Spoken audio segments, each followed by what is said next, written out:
अस्सलाम वालेकुम फ्रेंड्स, उम्मीद है कि आप सब खैरियत से होंगे। जैसे कि आप तमाम फ्रेंड्स के कमेंट्स आ रहे थे कि मैम एडिशनल मार्क्स वगैरह के अकॉर्डिंग पूछ रहे थे, तो मैंने सोचा कि वीडियो बना के आप तमाम फ्रेंड्स का कॉन्सेप्ट क्लियर कर दूं।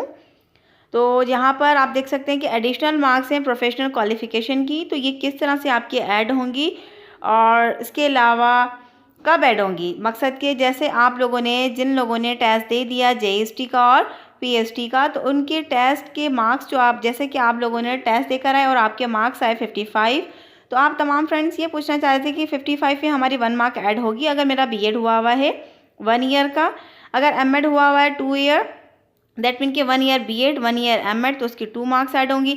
ऐसे ही एडीई की भी 2 मार्क्स होंगी और बीएस ऑनर्स जैसे कि हम बीएड 4 ईयर का करते हैं उसकी 4 मार्क्स ऐड होंगी।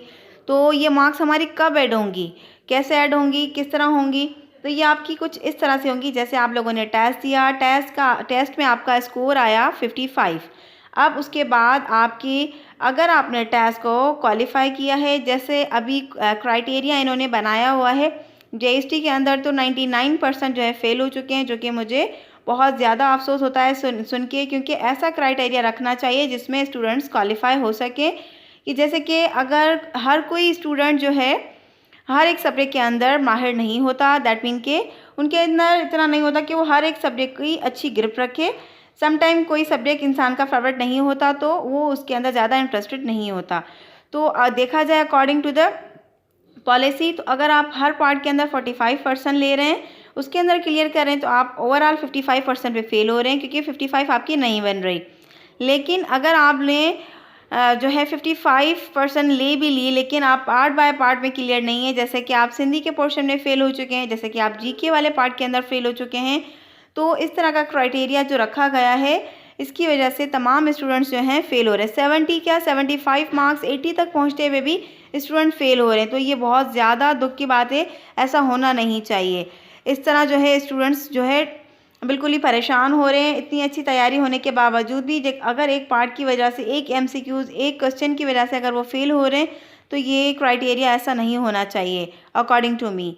लेकिन बहरहाल देखते हैं, कुछ ना कुछ नया प्रोसेस लाजमी आएगा जिसके थ्रू टीचर्स को रखा जाएगा। तो यूसी के अकॉर्डिंग भी मैं आप लोगों को गाइड करूँगी।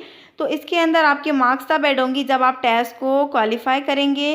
क्वालिफाई करने के बाद आप लोगों की डिग्रीज़ को, प्रोफेशनल डिग्रीज़ को देखा जाएगा, नज़रसानी की जाएगी, उसके बाद आपके मार्क्स ऐड होंगे। तो उम्मीद है कि ये बात तो आप लोगों को क्लियर हो गई होगी। इसके बाद हम आते हैं यूसी की तरफ, तो उसका भी आप लोगों को मैं गाइड कर देती हूँ।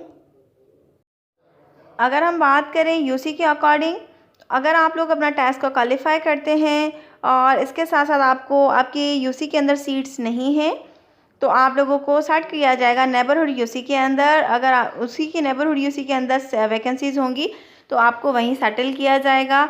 अलबत्ता ऐसा भी हो सकता है कि इंटीरियर हार्ड एरियाज़ के अंदर, तो वैसे ही उन्होंने कहा है कि आप 45 या 40 पर आप लोगों को पास किया जाएगा, ताकि जिस पे आप इजीली जो है वहाँ पर टीचर्स अवेलेबल किए जाएं।